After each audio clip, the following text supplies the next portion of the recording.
ഫാമിലിയുടെ പുതിയൊരു വീഡിയോയിലേക്ക് സ്വാഗതം. ഇന്ന് ഞാൻ വന്നിരിക്കുന്നത് കാമ്പ് വരക്കുമായിട്ടാണ്. ഇന്ന് വളർത്തുന്ന ഒരു കാമ്പിന്റെ കഷ്ണാച്ചം കൊണ്ട് തന്നിട്ടുണ്ടായിന്. അപ്പോൾ അത് വെച്ചിട്ട് നമുക്കൊരു കാമ്പ് വരക്ക് ഉണ്ടാക്കാം. അപ്പോൾ വീഡിയോയിലേക്ക് പോവാം.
കാമ്പ് വരക്കിന് വേണ്ട ചേരുവകൾ എന്തൊക്കെയാന്ന് നോക്കാം. ചെറുതായിട്ട് അരിഞ്ഞു വെച്ച കാമ്പ് ഉപ്പിട്ടിട്ട് പെരക്കി വെച്ചതാണ്.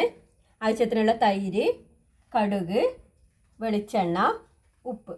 നമുക്ക് അരപ്പിനാവശ്യമായ തേങ്ങയാണ്. കുറച്ച് 2 തണ്ട് കരിവേപ്പില, ഇഞ്ചി, കാന്താരി മുളകാണ്. കപ്പപ്പറങ്കി എന്നാ പറയുക. അപ്പോൾ വെള്ള നിറത്തിലുള്ള കപ്പപ്പറങ്കിയാണ്. വറ്റൽമുളക്, ഇത് മാതളാരങ്ങര ഇലയാണ്. കാമ്പ് വരക്ക് ഉണ്ടാക്കാം. ആദ്യം നമുക്ക് കാമ്പ് വരക്കിനുള്ള അരപ്പ് തയ്യാറാക്കാം. നമുക്കൊരു മിക്സിയുടെ ജാറിലേക്ക് തേങ്ങ ചിരകിയത് ഇട്ട് കൊടുക്കാം. ഒരു അരമുറി തേങ്ങയാണ് എടുത്തിട്ടുള്ളത്. അത് മിക്സിയുടെ ജാറിലേക്ക് ഇട്ട് കൊടുത്തതിന് ശേഷം നമുക്കതിലേക്ക് എരിവിന് ആവശ്യമായ കപ്പപ്പറങ്കി ഇട്ട് കൊടുക്കാം. വെള്ള നിറത്തിലുള്ള കപ്പപ്പറങ്കി കൊണ്ട് എരിവ് കുറവാണ്, അതുകൊണ്ട് കുറച്ചധികം പറങ്കി ഇട്ടിട്ടുണ്ട്. അതിലേക്ക് നമുക്ക് കറിവേപ്പില ഇട്ട് കൊടുക്കാം. പിന്നെ ചെറിയ കഷ്ണങ്ങളായിട്ട് ഇഞ്ചിയും കൂടി കട്ട് ചെയ്തിട്ട് ഇട്ട് കൊടുക്കുകയാണ്. നമുക്ക് അതിലേക്ക് മാതള നാരങ്ങയുടെ ഇലയും കൂടി ഇട്ട് കൊടുക്കാം. നല്ല മണത്തിന് എല്ലാം വേണ്ടിയിട്ടാണ് നമുക്ക് മാതള നാരങ്ങയുടെ ഇല ഇട്ട് കൊടുക്കുന്നത്. നമുക്ക് തൈരും കൂടി ഒഴിച്ചിട്ട് നന്നായിട്ടൊന്ന് അരച്ചെടുക്കുക. നല്ല പേസ്റ്റ് രൂപത്തിലാവണം. ഒന്ന് അരച്ചതിന് ശേഷം അതിലേക്ക് നന്നായിട്ട് അരച്ചതിന് ശേഷം ഒന്ന് കടുവും കൂടി ഇട്ടിട്ട് അരച്ചെടുക്കുന്നുണ്ട്. നമുക്ക് ഒരു ചട്ടിയിലേക്ക് കാമ്പ് നന്നായിട്ട് ഉപ്പും കൂടി ഇട്ടിട്ട് തിരുമ്മിയ കാമ്പ് പിഴിഞ്ഞിട്ട് ചട്ടിയിലേക്ക് ഇട്ട് കൊടുക്കുക. നന്നായിട്ട് പിഴിഞ്ഞതിന് ശേഷം അന്ന് നമ്മൾ ചട്ടിയിലേക്ക് ഇട്ട് കൊടുക്കുന്നത്.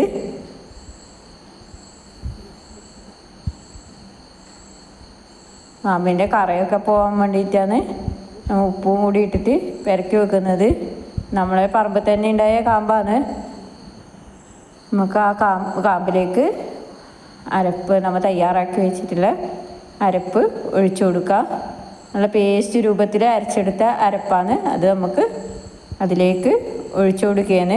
എന്നിട്ട് നമ്മൾ കയ്യിൽ വെച്ചിട്ട് നന്നായിട്ടൊന്ന് മിക്സ് ചെയ്ത് കൊടുക്കുകയാണ്. നന്നായി മിക്സ് ചെയ്തതിന് ശേഷം നമുക്ക് കുറച്ചും കൂടി തൈര് അതിലേക്ക് ഒഴിച്ചു കൊടുക്കാം. പുളിക്കാവശ്യമായ തൈരും കൂടി ഒഴിച്ചു കൊടുക്കുകയാണ്. നന്നായിട്ടൊന്ന് മിക്സ് ചെയ്ത് കൊടുക്കുകയാണ്. നമുക്ക് ആവശ്യത്തിനുള്ള ഉപ്പും കൂടി ഇട്ട് കൊടുക്കാം.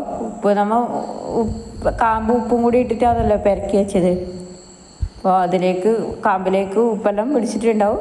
നമുക്ക് ആവശ്യത്തിനുള്ള അരപ്പിനാവശ്യമായിട്ടുള്ള കുറച്ച് ഉപ്പും കൂടി ഇട്ടിട്ട് നന്നായിട്ടൊന്ന് മിക്സ് ചെയ്തെടുക്കാം. നന്നായിട്ടൊന്ന് മിക്സ് ചെയ്യുന്നത്. ഉള്ളിയെല്ലാം ഇട്ടിട്ട് ചെയ്യുന്നവരും ഉണ്ട്. നമ്മൾ ഉള്ളിയൊന്നും ഇടുന്നില്ല. ഓരോ നാട്ടിലും ഓരോ സ്റ്റൈലിലാണ് കാമ്പ് വരക്ക് ഉണ്ടാക്കുന്നത്. ഇത് നമ്മളെ നാട്ടിൽ തൈരൊക്കെ ഒഴിച്ചിട്ട് കടുവെല്ലാം അരച്ചിട്ട് അങ്ങനെ ചെയ്യുന്നത്. ഇനി നമുക്ക് കാമ്പ് വരക്കിലേക്ക് വറുത്തിടാം. അതിന് വേണ്ടിയിട്ട് നമുക്കൊരു ചീനച്ചട്ടിയിൽ ചൂടായ ചീനച്ചട്ടിയിലേക്ക് എണ്ണ ഒഴിച്ചു കൊടുക്കാം. എണ്ണ നന്നായിട്ടൊന്ന് ചൂടായി വരുമ്പോൾ അതിലേക്ക് കടുകിട്ടിട്ട് പൊട്ടിച്ചെടുക്കാം. കടുക് ഒന്ന് പൊട്ടി തുടങ്ങുമ്പോൾ അതിലേക്ക് നമുക്ക് എരിവിന് ആവശ്യമായിട്ടുള്ള വറ്റൽമുളകും കൂടി ഇട്ടിട്ട് വറ്റൽമുളക് ഒന്ന് നന്നായിട്ട് മൂത്ത് വരുമ്പോൾ നമുക്കതിലേക്ക് കറിവേപ്പിലയും കൂടി ഇട്ട് കൊടുക്കാം. എന്നിട്ട് നന്നായിട്ടൊന്ന് മൂത്ത് വരുന്ന സമയത്ത് നമുക്കത് പെരക്കിലേക്ക് ഒഴിച്ചു കൊടുക്കുകയാണ്. ഇപ്പോൾ നമ്മളെ കാമ്പ് പെരക്ക് തയ്യാറായിട്ടുണ്ട്. പെട്ടെന്ന് നമുക്ക് തയ്യാറാക്കാൻ പറ്റുന്ന ഒരു ഐറ്റം കൂടിയാണ് കാമ്പ് പെരക്ക്. നമ്മൾ നന്നായിട്ട് മൂത്ത് വന്ന പറങ്കിയും കടുവും കറിവേപ്പിലയെല്ലാം നമുക്ക് കാമ്പ് പെരക്കിലേക്ക് ഒഴിച്ചു കൊടുക്കുകയാണ്. നല്ല മണം വരുന്നുണ്ട്. നമ്മളെ കാമ്പ് പെരക്ക് റെഡി ആയിട്ടുണ്ട്. നിങ്ങൾക്ക് വീഡിയോസ് എല്ലാം ഇഷ്ടപ്പെടുകയാണെങ്കിൽ ലൈക്ക് ചെയ്യാനും കമൻറ്റ് ചെയ്യാനും സബ്സ്ക്രൈബ് ചെയ്യാനും മറക്കരുത്. കുറേയേറെ ഗുണങ്ങളുള്ള ഒരു ഐറ്റം കൂടിയാണ് കാമ്പ്. അപ്പോൾ എല്ലാവരും ഉണ്ടാക്കി നോക്കണം. അടുത്ത നല്ലൊരു വീഡിയോ ആയിട്ട് കാണും വരെ ബായ്.